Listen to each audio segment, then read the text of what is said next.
I think if there's anything autistic people are all too familiar with, it's rejection. And even being told explicitly to go away or get out.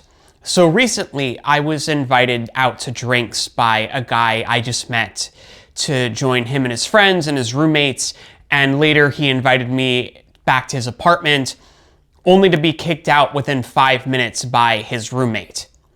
I asked him why. He wouldn't explain. He just said, "Can you please not be in my apartment?" He didn't do it discreetly either. He just said it in front of everybody else. He invited everybody else up to the roof to smoke weed with him, all except me, who he asked not kindly to leave. He led me to the door, slammed it in my face, and that was that. After he closed the door, I overheard him say to the others, "I don't understand why you guys are painting me as the asshole here." Yeah, it's a real head scratcher right there. So clearly, the others didn't agree with his decision, nor did they have a problem with me being there. The next morning, I texted the guy who invited me, asking him to tell his roommate that I'm sorry I made him so uncomfortable and that it wasn't my intention. And he responded, apologizing for his roommate, saying his roommate was just very drunk. What a perfect excuse. And quote, "I hope you know it wasn't you." I really hope that's true, but I honestly don't know, and will never know because his roommate wouldn't tell me. And after a month of self-reflection, I couldn't figure it out. So it's hard to know what the real lesson here is, since I actually don't know what I did wrong that made him so offended. But I think there are a few takeaways from that night that I wanted to pass on. Number one, even though I think it might have been something more with him than with me, when it comes to autistic people like me, there always has to be an extra level of self-reflection.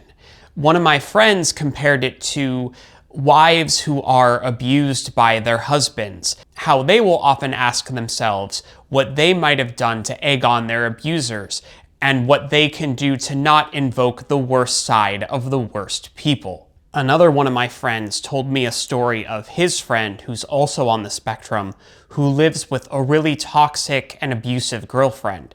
But whenever he talks about her to his family, they always take her side and assume it was something he did to make her mad, when really he should probably break up with her and move on.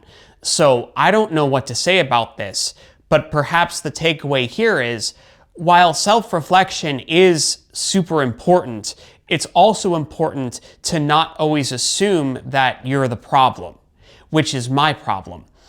It's all too easy for me to say, wow, I must have really messed up bad for him to kick me out like that. And the fact that I don't know what I did wrong means there's something even more wrong with me. So maybe this was all me, and maybe he was actually a nice guy. But as I overheard, the others in the group didn't think so. Which could be why they were painting him as the asshole instead of me. So don't always assume that you're the problem. It's not true, and toxic and narcissistic people will take advantage of that. The second takeaway for any autistic people watching is to be open about your autism. Don't stay in the autistic closet. Come out of it. The only thing I can conclude that I really did wrong was not divulging that. I think he could sense my autism. He didn't know it was autism, but he felt there was something off with me, and his drunk brain couldn't handle it, and it made him super uncomfortable from the beginning to the end. If he had known that I'm autistic, maybe he wouldn't have been so uncomfortable by me.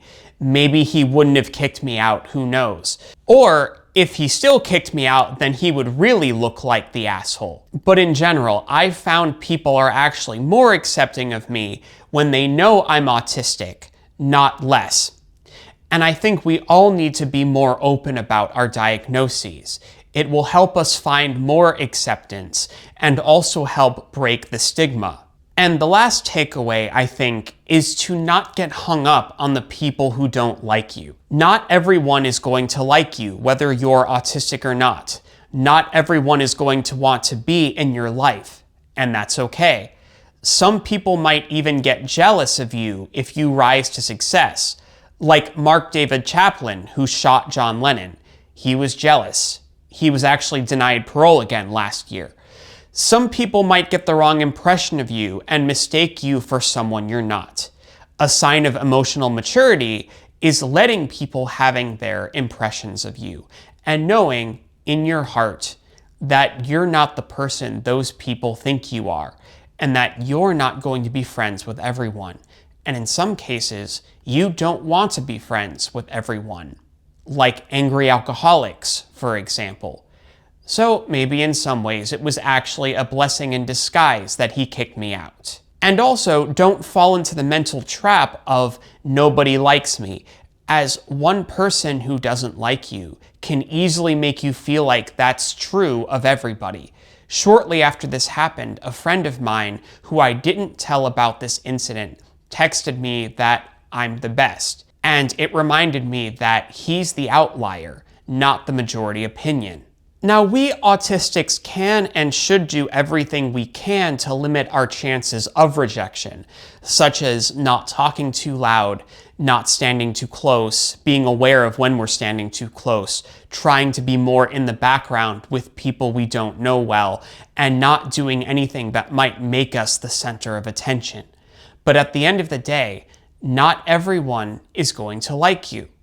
And if you only focus on the people who don't like you, you will always feel unloved and rejected. But if you focus on the people who do like you and want you in their life, and let go of those who don't, you will always feel loved. Now that's all I have to say, but I'm actually curious if anybody else, autistic or not, has had a similar scenario. Were you ever in a group of people who seemed to like you, but one person just completely had it out for you? Would love to hear your story in the comments and how you handled it. Till next time, y'all.